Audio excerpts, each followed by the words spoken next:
여러분 안녕하십니까? 말씀으로 하루를 여는 천수답의 새벽 묵상입니다. 오늘은 욥기서 40장을 묵상합니다. 제목은 그분 앞에 서면. 하나님 앞에 서면 누구나 욥처럼 대답할 수밖에 없습니다. 욥기서 40장 4절에 보소서 나는 비천하오니 무엇이라 주께 대답하리이까 손으로 내 입을 가릴 뿐이로소이다. 유구무원 입이 있으나 할 말은 없다. 욥은 이제까지 자신의 무죄를 주장해왔지만 이제는 자신이 비천한 존재임을 고백합니다. 인간의 의로움이란 하나님의 절대성 앞에 의미를 잃게 됩니다. 하나님을 바르게 이해하면 할수록 인간의 회개는 깊어지고 자신의 의는 무아치하게 여겨집니다. 따라서 인간의 성화와 거룩함이란 인간의 자기인식적 회개의 깊이가 깊어지면 깊어질수록 성화의 그래프는 올라갑니다. 그것은 바울이 하나님 앞에서 자기를 발견해 가던 방식과 같습니다. 고린도전서 15장 59절에 참고로 고린도전서는 AD 57년에 기록되었습니다. 나는 사도 중에 가장 작은 자라. 나는 하나님의 교회를 박해하였으므로 사도라 칭함을 받기에 감당치 못할 자니라. 에베소서 3장 8절에 에베소서는 62년 AD에 기록되었습니다. 모든 성도 중에 지극히 작은 자보다 더 작은 자에 디모데전서는 64년에 기록했는데 미쁘다 모든 사람들이 받을 만한 이 말이여 그리스도 예수께서 죄인을 구원하시려고 세상에 임하셨도다 하였도다. 죄인 중에 내가 괴순이라.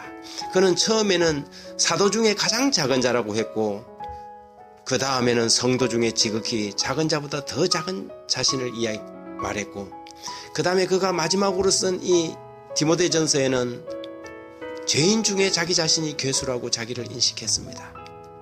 위의 성경 구절들은 바울이 쓴 편지를 연대순으로 발췌한 것인데 그는 처음에는 자기를 사도 중에 가장 작은 자라고 인식하다가 다음에는 하나님을 더 조금 알게 되었을 때는 성도 중에 지극히 작은 자보다 더 작은 자라고 인식하고 그 다음에 순교 직전에 자기가 쓴 책에는 죄인 중에 괴수라고 자기를 인식했습니다.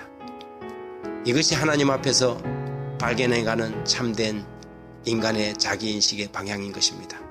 산 위에서 멀리 바라보는 전봇대는 이쑤시개만 하게 보이지만 가까이 다가가 보면 전봇대는 사람보다 훨씬 크다는 것을 금방 알 수가 있습니다.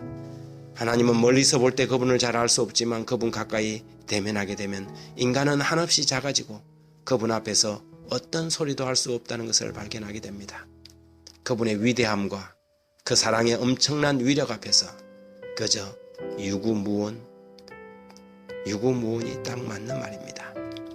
인간의 자랑과 자기의 그리고 온갖 의로운 행위들은 잊혀지고 오로지 하나님만이 높임을 받고 베푸신 은혜에 청량할 수 없는 감동을 느끼게 됩니다. 욥은 하나님의 등장으로 입을 닫았습니다. 자신의 의와 선행 그리고 옳다고 주장한 모든 것들이 한갓 낙엽에 불과하다는 것을 깨닫게 됩니다. 그래서 욥은 이렇게 대답합니다. 내가 한번 말하여 싸운 적 다시는 더 대답하지 아니하겠나이다. 신앙을 하면 할수록 자신이 의로워진다면 그는 신앙을 거꾸로 하는 것입니다. 그런데 믿음 생활을 하면 할수록 자신이 더 죄인이 되는 것 같고 하나님의 은혜는 한량없이 넘치는 것 같으면 그 사람은 신앙을 제대로 하는 것입니다. 그것은 그의 객관적인 삶이 죄로 더럽혀졌기 때문이 아니요 하나님을 더 가까이 뵈면 가까이서 뵐수록 인간은 비천해지고 하나님은 위대해지는 것입니다. 그런 인간을 위해 당신이 비천해지신 그리스도의 성육신과 십자가의 희생을 경험하고 어떻게 우리의 의로움을 주장할 수 있겠습니까? 욥은 고난을 만나서 사단의 주장처럼 하나님을 저주하지는 않았지만 하나님을 오해하고 원망시킨 말들을 내뱉음으로 잘못을 저질렀습니다. 그의 이해는 부족하다는 것을 보여줍니다. 그러나 하나님의 임재 앞에서 그의 의문은 사라지고 다시 밝아진 영적 시력으로 하나님 앞에서 그분의 말씀을 듣게 된 것입니다. 하늘에서는 그 누구도 자기 자랑과 자기 행위에 대한 찬양을 노래하는 사람은 없을 것입니다. 하늘의 찬양의 주제는 할렐루야 존귀와 찬양과 영광을 받으시기에 합당하신 하나님 그분 한 분밖에 없을 것입니다. 오직 주만 높임을 받으시고 오직 주만 경배를 받을 것입니다. 하나님 우리 아버지시여 우리들의 무지와 허물을 용서해 주옵소서. 여전히 자신의 의가 살아있고 자신이 남들보다 위대해 보이는 그런 자기 기만에서 우리를 구원하여 주옵소서. 주님만 높임을 받으시고 오직 주님 홀로 영광을 받으소서. 거룩하신 하나님 앞에 입을 가리고 겸손함으로 경배하게 하옵소서. 예수님의 이름으로 기도합니다. 아멘.